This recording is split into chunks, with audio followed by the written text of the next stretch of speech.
أرسنال مش مجرد نادي، ده مشروع بدأ من الصفر، من أيام أرسن فينجر لدلوقتي مع أرتيتا. فريق بيحاول إنه يرجع تاني يسيطر على أوروبا وإنجلترا من جديد، وجمهوره مستني اللحظة اللي يصرخ فيها بعيله ما عنده ويقول We are the champions. فالأرسنال قادر إنه يرجع كل اللي فاتوا. صلوا على النبي ويلا بينا. ونبدأ بمركز حراسة المرمى، المركز اللي اكتسى لونه باللون الأحمر الأسباني آخر 4 مواسم. نبدأ مع الحارس الأساسي الأسباني دافيد رايا. رايا الموسم اللي فات لعب 55 مباراة، منهم 38 في الدوري، وده معناه إن هو الحارس الأساسي، مستواه ثابت ما بيتغيرش، حارس بيظهر لك في اللقاءات الكبيرة. خرج ب 13 كلين شيت، وده اللي خلاه ياخد أفضل حارس في البريمير ليج الموسم اللي فات مناصفة مع سيلز حارس نوتنغهام فورست. رايا عامل 86 تصدي الموسم اللي فات في الدوري الانجليزي و32 في دوري الابطال، ودي نسبه كبيره جدا بالنسبه لحارس بيلعب اللقاءات كلها كدوري وكاس ودوري ابطال. حارس مستواه ثابت زي ما قلنا، ولكن حارس بيدير منظومه دفاعيه كامله، يقدر يبني لك الهجمه من تحت، وده خلاه من افضل الحراس في البريمير ليج. رايا مش مجرد حارس، ده حارس عصري ذكي هادي ممتاز جدا تحت الضغط، وعنده شخصية قيادية كبيرة جدا، واتوقع له ان هو يكون الحارس الاساسي الموسم القادم. وده ينقلنا الحارس البديل واول صفقات ارسنال الموسم ده، الحارس الاسباني كيبا اريزا ابالاجا، الحارس المنتقل من نادي تشيلسي اللي كان معار لنادي بورموس. كيبا لعب الموسم اللي فات 31 مباراة، خرج منهم 8 كلين شيت، كان عنده خطأ واحد اتسبب له في هدف، ولكنه كان هادي جدا تحت الضغط، وعرف ان هو يتمالك اعصابه. حارس هادي جدا يقدر يبني لك الهجمه من تحت، عمل نسبه تمريرات وصلت 83% الموسم اللي فات، وده اللي بيحبه ارتيتا. حارس عنده خبره اوروبيه كبيره سواء مع تشيلسي او مع ريال، في الاثنين خد معاهم دوري الابطال. ما تعرفش ايه قصه ارسنال ان هم ياخدوا الحراس الاسبان، ولكن هو ده ارتيتا، لعيب اسباني يعرف يبني لك هجمه من تحت، لعبه التيكي تاكا القديمه. كيبا مش مجرد حارس بديل، ده عنده فرصة حقيقية ان هو ينافس رايا الموسم اللي جاي على مركز الاساسي، وممكن كتير نشوفه بيلعب في ماتشات كبيرة قدام الليفر او السيتي او في ماتشات دوري الابطال. ده اللي هنعرفه مع ميكيل ارتيتا في الموسم اللي جاي. خلصنا مركز الحراسة، تعالى بقى نخش على الدفاعات الأرسنالية، المدافع بقى اللي بتدافع عن القلعة من ورا، ونرجع بقى بذكريات توني آدمز وسول كامبل وأشلي كول، الدفاعات القديمة الصلبة جدا. بس خلينا دلوقتي في الدفاعات الحالية. أرسنال بيلعب بخطة 4-3-3 اللي هي طريقة أرتيتا، من الآخر طريقة إسبانية بحتة جدا جدا. بيلعب باتنين قلوب دفاع واتنين أظهرة. الأظهرة في منها كتير أوي، كاليفوري وبين وايت وتيمبر ولويس سكيلي الإنجليزي الجديد اللي خدوه في منتخب إنجلترا. أما بالنسبة لقلوب الدفاع فهنا بقى نرجع لعادل إمام وسعيد صالح، الاتنين الأشبه بويليام سليبا وجابريل، اتنين جم مع بعض في أرسنال، والاتنين بدأوا موسمهم مع بعض، الاتنين جم في موسم 2022 عملوا شغل كبير جدا. أرسنال كان بيستقبل 43 هدف في موسم 2022، أرسنال الموسم اللي فات مفنش الموسم ب 24 هدف الموسم اللي فات. عارفين ده معناه إيه؟ يعني النسبة قلت ل 43%، يعني أرسنال ممكن يقعد 40 ماتش ما يستقبلش أي هدف. الاتنين بصراحة عملوا شغل عالي جدا، جابريال أو سليبا، بس سليبا بيفكرني بسعيد صالح، في آخر الفيلم هيمشي، وده اللي عايزه ريال مدريد، ان هم هياخدوا سليبا في الصيف اللي جاي بصفقه فري ايجنت، انتقال حر من الاخر. اما جابريال هو الاساس، عادل امام اللي فضل موجود وطور من نفسه.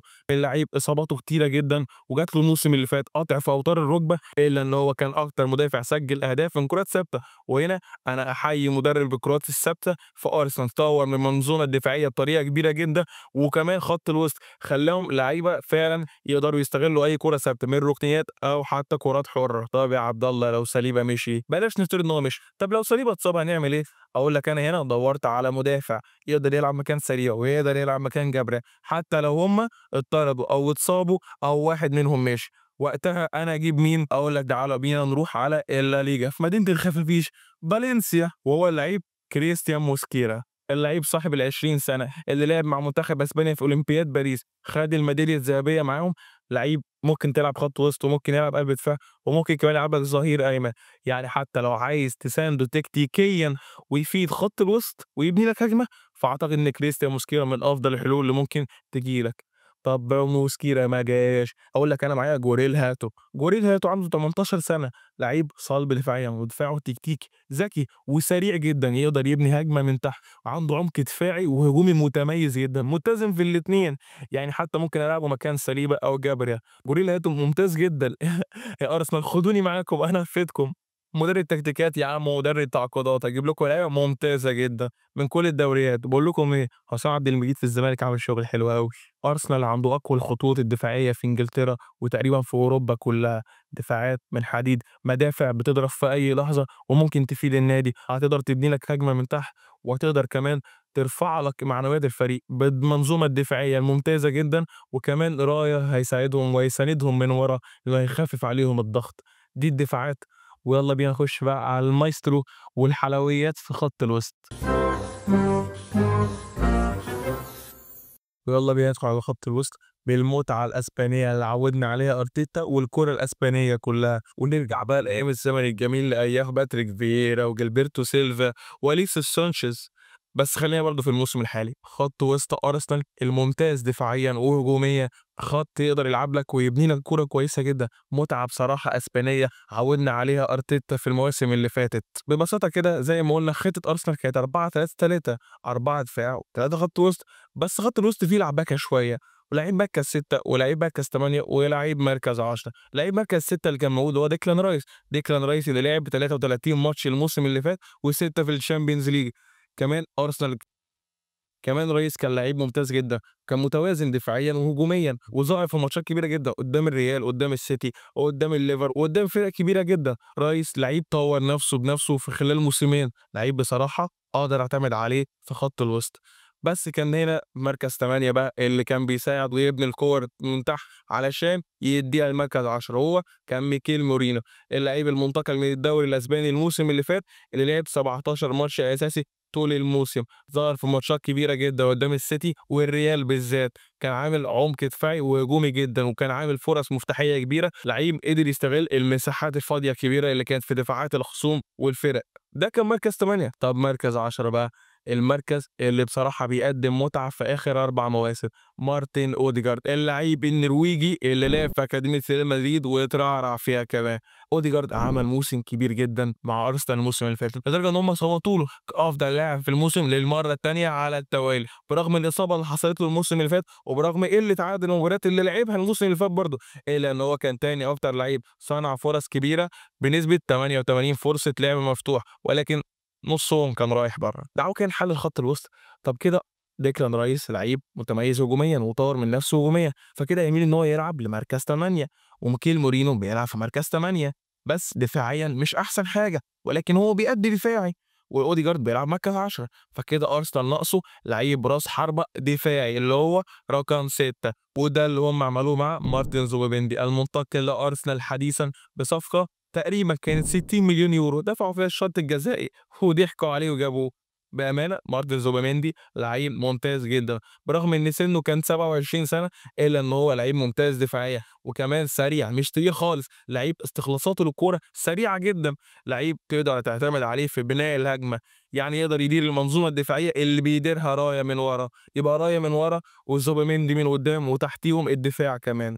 لعيب هادي وذكي، طريقة لعبه بصراحة بتفكرني ببوسكيتس أيام برشلونة زمان، لعيب نسبة تمريراته المفتاحية كانت كبيرة جدًا، ونسبة تمريراته نفسها كانت 90% الموسم اللي فات. لو استمر باللي بيعمله الموسم اللي جاي وأرتيتا عرف يوظّفه صح وعرف كمان يطلّع أحسن ما عنده، فاقدر أقول لكم أهلًا بباتريك فييرا الجديد كمان.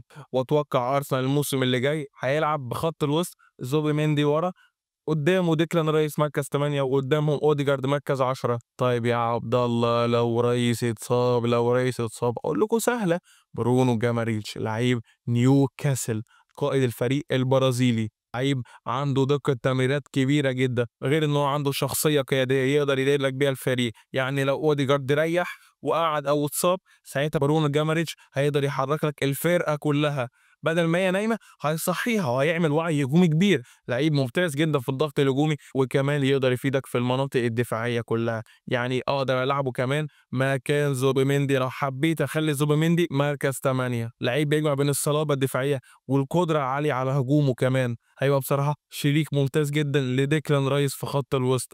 يعني أقدر أقول كده مثلًا لو حَب إن أرسنال يلعب بطريقة هجومية أكتر ما هي دفاعية، فأقدر أقول إن خط الوسط هنا رايس، برونو جاماريتش، وقدامهم أوديجارد كمان، يعني 2 8 و1 10. يعني الخلاصة كده يا عبد الله إن أرسنال محتاج صفقتين من الآخر، لعيب مركز 8 ولعيب مركز 6 الأساسي قبل أي مركز، علشان يقدر يدير لك المنظومة الدفاعية ويبني لك الهجمة من تحت. يعني زوبيميندي الخيار الأنسب اللي أرسنال عمله في موسم الانتقالات الصيفي الحالي ده، وكمان يا ريت بقى لو زادوا من الخير لو جابوا برونو جاماريتش، بس ما أعتقدش إن نيوكاسل هيفرط في برونو جاماريتش بالبساطة دي. ولينا بقى ندخل على خط الهجوم، المتعة الكروية اللي إحنا مستنيينها النهارده وبنسمع عنها الإشاعات الكتير. هنقول لكم النهارده مين اللعيب اللي يستحق إنه يلعب في أرسنال ويقدر يفيد أرسنال لسنين طويلة كمان. صلوا على النبي ويلا بينا.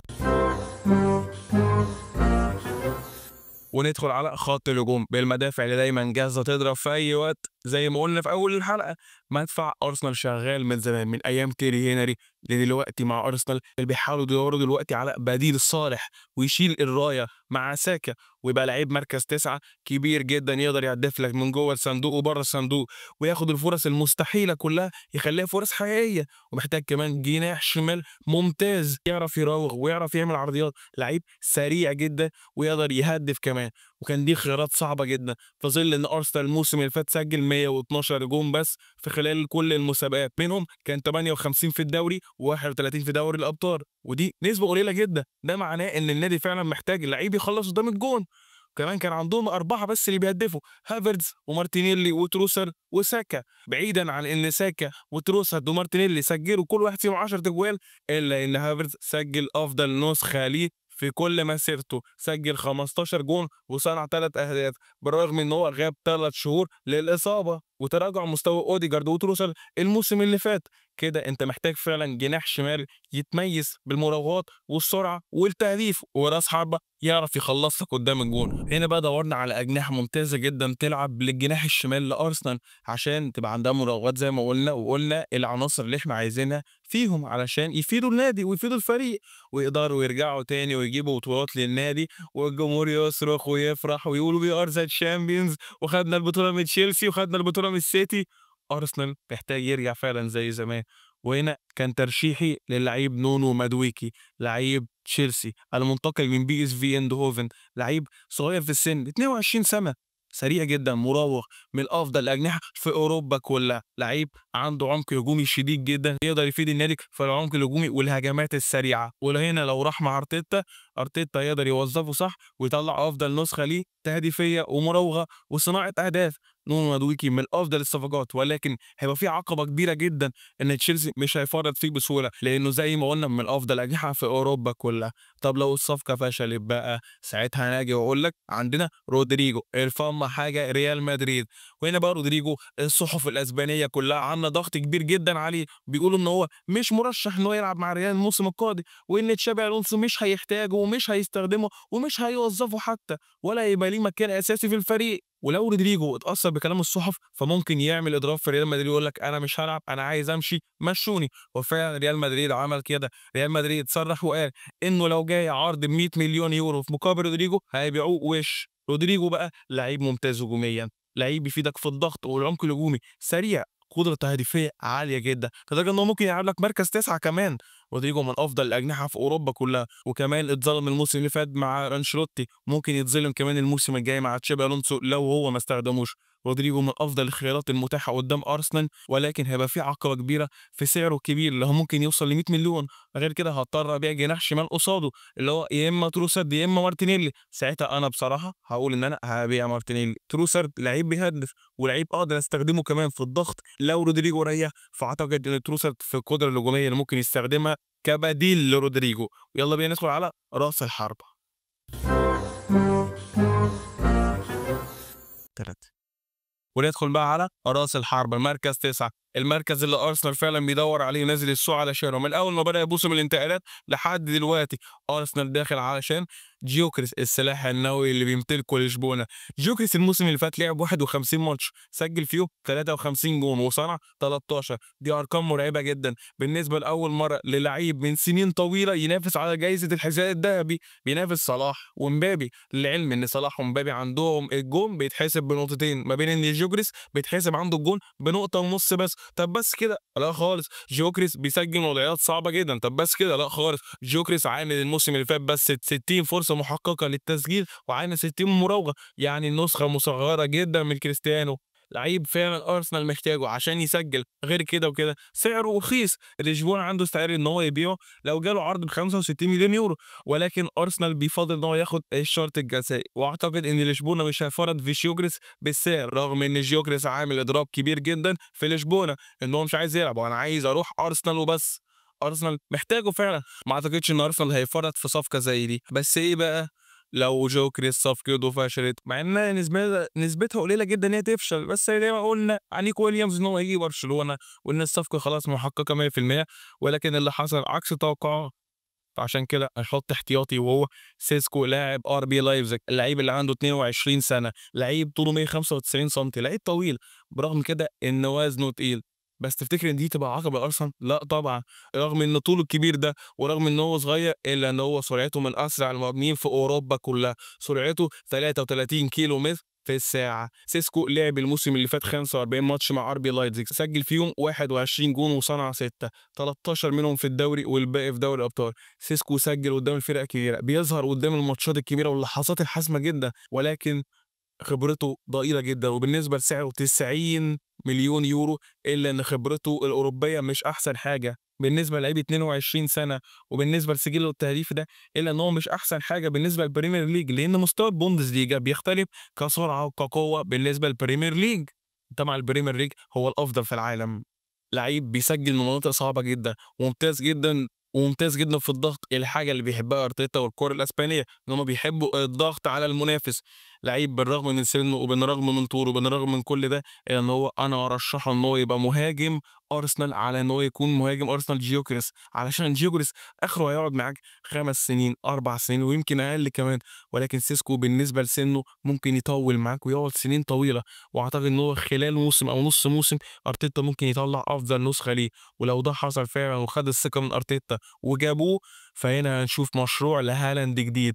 هجوم ارسنال هي من اقوى الفرق في اوروبا هجوميا لو جابوا الصفقات دي كلها، سواء مادويكي او رودريجو او سيسكو او جيوكريس، لكن الافضل في الهجوم من رايي انا هو رودريجو وسيسكو، او مادويكي وسيسكو. جيوكريس انا ما برشحوش بصراحه بسبب كبر سنه وانه ممكن يقعد معاك موسم او اتنين، غير ان مستوى الدوري البرتغالي مش هو اللي تقدر تنافس بيه في الدوري الانجليزي. ارسنال فريق قوي ومشروعهم فعلا بيبنوه صح.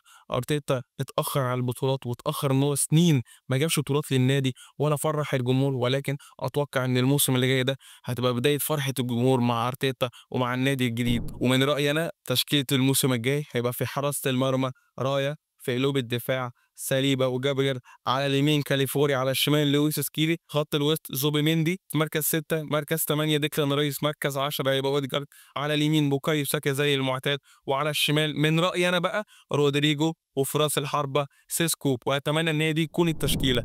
اتمنى الحلقة تكون تعجبكم. صلوا على النبي وما تنسوش تعملوا لايك واشتراك في القناة عشان يوصلكم كل جديد.